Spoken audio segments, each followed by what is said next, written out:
Our saga of quarantine movie reviews continues today with, you guessed it, Quarantine, right here on Movies in a Nutshell.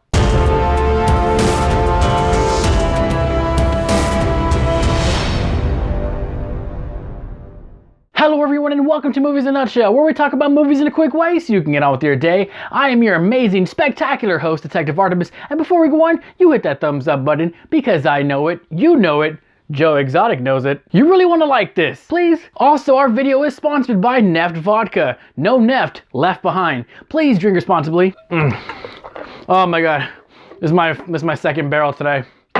Where are my pants?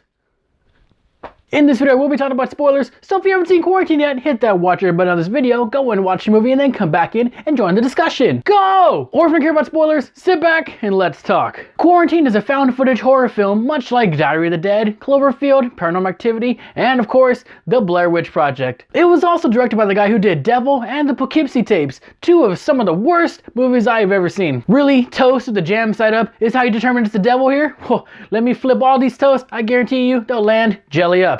Hell Satan. Just kidding. I'm not a Satan worshiper, although he seems pretty rad. I'm more of an aliens guy. Aliens. So could this movie be as bad as those two?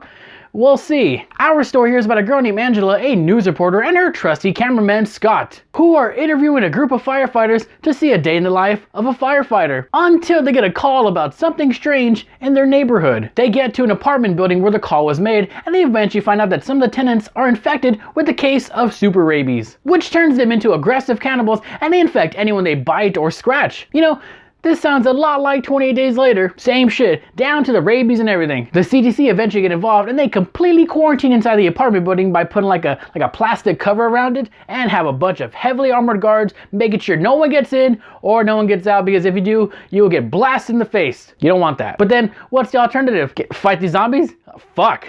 You're screwed everywhere you go. Meanwhile, on TV, the government says that the building is completely evacuated, which means there's no one in there, right? Except that there are a bunch of people in there and they're fucked. So they have to work together to survive and try to escape through the basement into the sewers before getting eaten by the rage of zombies. I like the tension and the suspense as some of the scenes build up despite not having any soundtrack. Yeah, it's all sound effects and they really want to make you feel like you're right there with them, and that's a pretty effective method to me. The gore here was pretty awesome as well, like when you see Fletcher trying to walk on his broken leg and you can see the bone like visibly bending and cracking. Ugh, fuck that.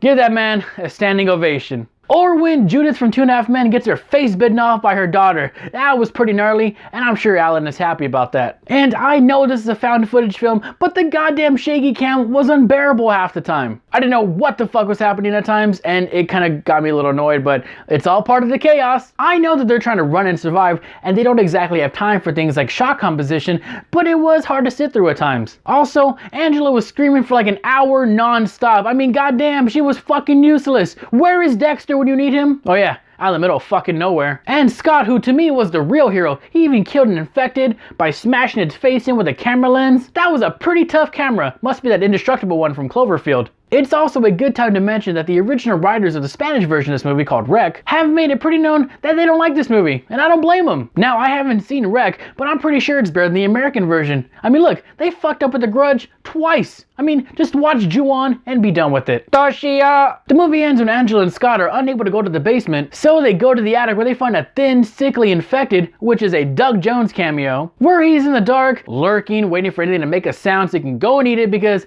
again, it's dark. He knows in there, so it adds more attention to the scene. But then they make some noise, and Scott, my hero, is killed. And also Angela gets killed too. So yeah, you guessed it, 0 survivors.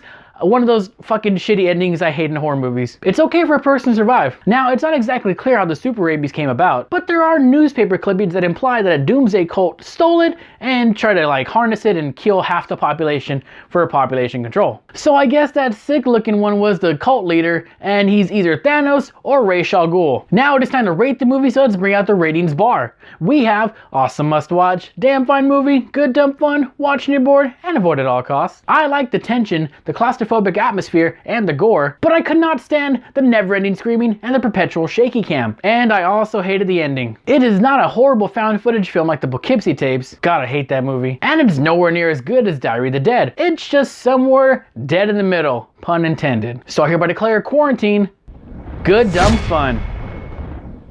So what do you guys rate the movie? Vote in the poll above. Where's the poll, you ask? Tap the screen, hit the I button, and cast your vote. Simple. Also, how are you guys doing in your own quarantine? Let me know in the comments down below, and don't forget to like, share, and subscribe to this amazing channel. I am Detective Artemis, and the